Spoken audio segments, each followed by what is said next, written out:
ku je gaba ɗayan ku na sallame ku.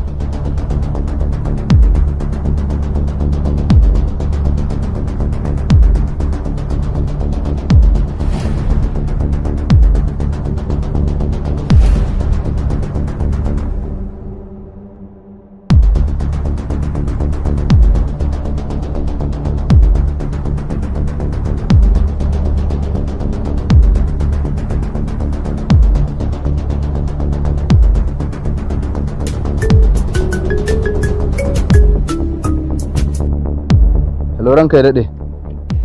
MD, gaba ɗayanku da kuka fitar ɗazu, ku dawo. Kuma ku taho da wannan yarinyar da Umar Hashim ya sa hannu saboda cece ta. Sai kuma Jibril shi ma ya zo. Okay, sir.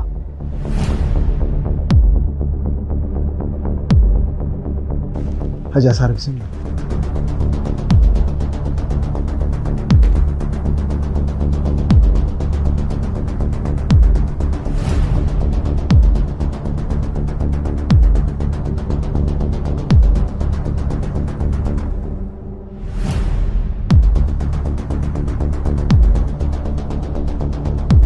Mai girma Matawalla ya ce duka mu koma ciki. Bada yaji ka je ka kira Jibrin. To ranka ya daɗe.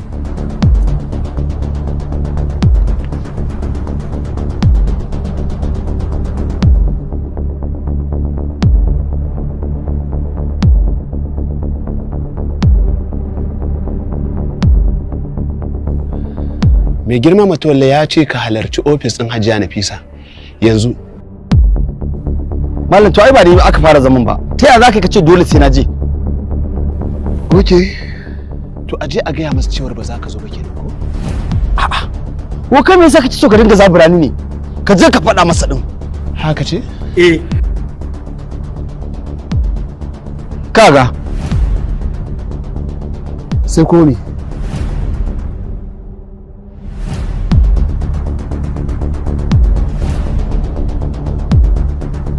Sha. Ashe barma tana da uba.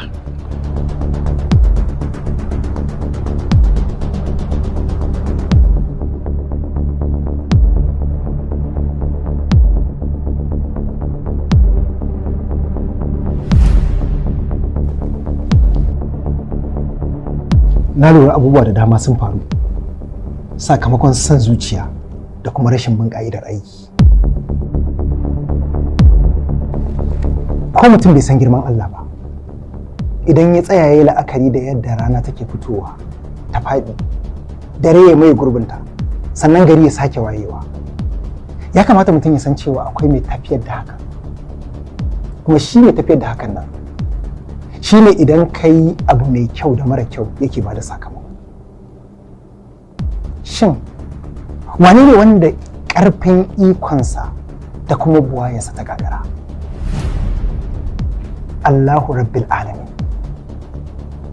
Banda ma hauka irin ta ɗan adam, kai da kasancewa an yi ka da taɓo sannan za ka mutu abin ne ka koma ƙasa, har kai kake tunanin cewa saboda Allah ya ara ma wata isa ko matsayi ka riƙa izza kana ji da kanka kana wulaƙanta mutane.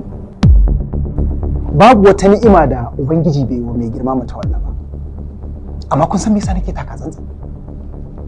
Nake bin rayuwa a hankali, nake kiyayewa kar in wulakanta dan adam.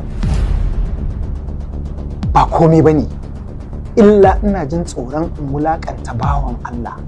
Allah ya fushi da ni sakamakon haka. Ya kwace ni'imar da ya min gaba daya.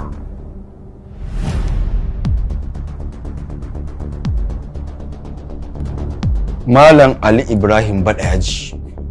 Me ya kawo ka nan? Na rako Umar Hashim ne. Za ka iya komawa. Saboda nan taro ne za a yi na waɗanda suke da ofis. Kai kuma baka da ofis. Malali, ya haƙuri. Jira na a waje.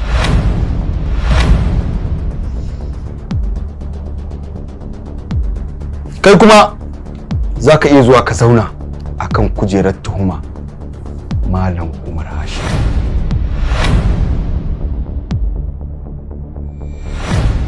Ita Izzar so duk kaiminta kuma ba ta ɓuya ba.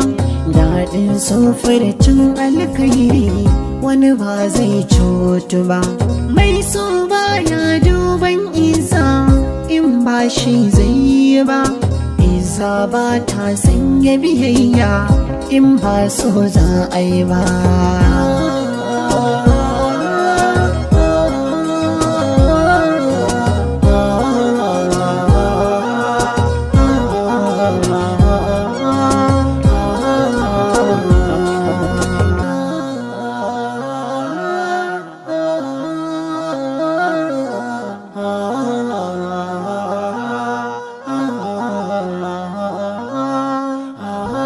A rayuwa na sha ganin mutane da Allah ya ba su dama suka yi amfani da ita suka wulakanta mutane amma ƙarshen su bai kyau ba.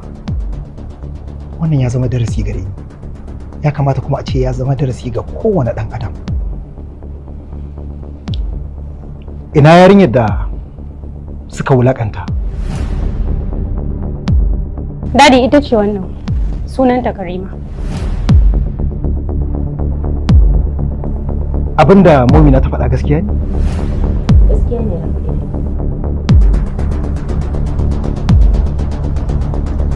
Suwaye da suwaye suka haɗu suka yi miki hakan? Akwai Jibril da kuma Samira da Saudat. Kin manta baki san da shi cewar akwai na kowa a ciki. Saboda shi ya karɓi sakamakonsa, shi ne su da haka shi. Abinda ta faɗa me gaskiya al'amarin? Ranka ya daɗe, wallahi wannan abin ba haka bane. Sharri ne kawai. Ta yaya za a ce da ni da Hajiya Nafisa mun aikata wannan ɗanyen aikin? Ranka ya daɗe, me muke nema da za mu aikata haka? Allah ya taimake ka. Za ka iya rantsuwa da girman zatin Allah cewa abin da suka faɗa ba gaskiya bane? Sai mu rabu da kai.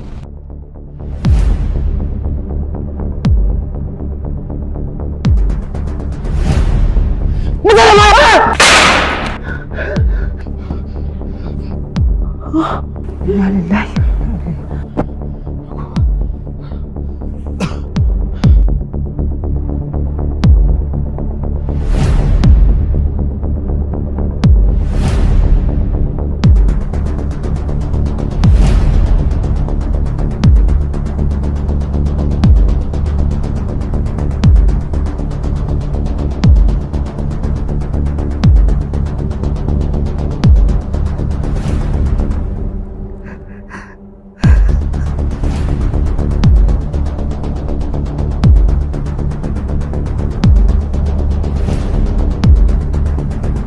Baka ce komai ba, kai muke jira.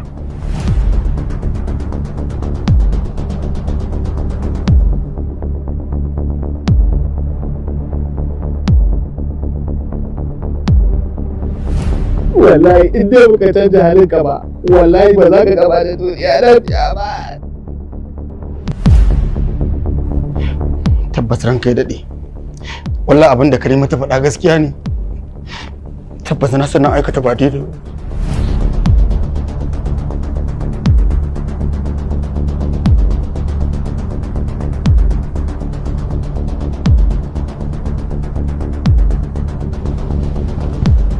Kafin zuwan MD da Umar Hashim babban ma'aikata, kai ne chief accountant. Ka taɓa zama ka yi tunanin dalilin da yasa aka cire ka daga wannan matsayin? A'a.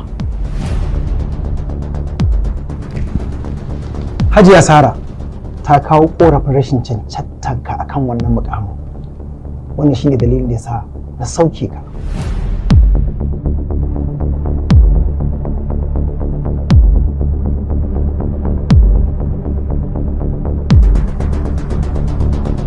Sai dai tunanin bari mu ɗauko Umar Hashim mu ɗora shi akan wannan matsayin, saboda muna tunanin hakan zai kawo ci gaba a babban ma'aikata.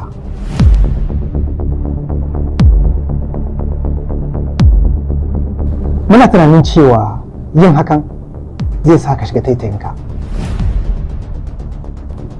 Kash, ashe mun kashe maciji ne ba mu sare kansa ba, amma insha Allah yau za mu sare kansa.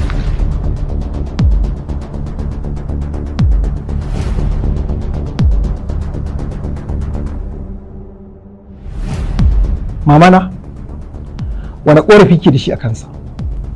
Akwai. Ali. Ranke daɗe. Ka kawo mai girma Matawalle shaidar kuɗin da Jibrin ya karɓa. Ka ba mai girma.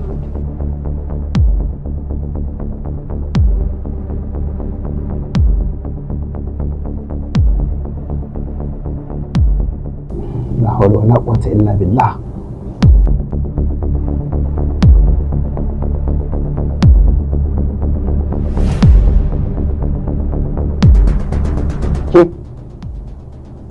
Daga yau ba ma'aikaciyar ma'aikatan nan bace ki. Na sauke ki.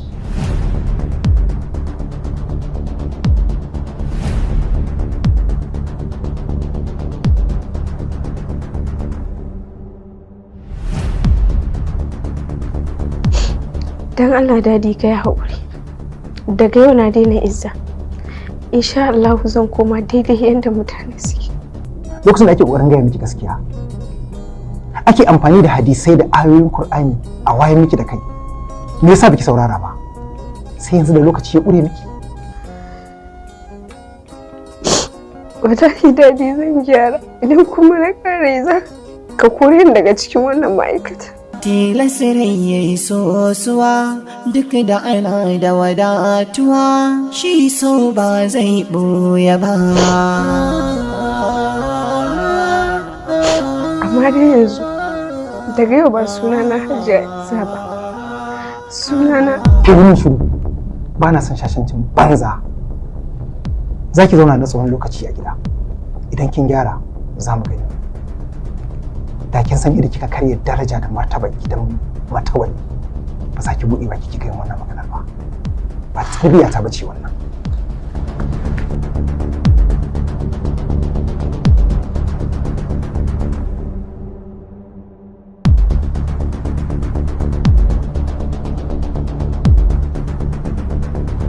Karima kyau.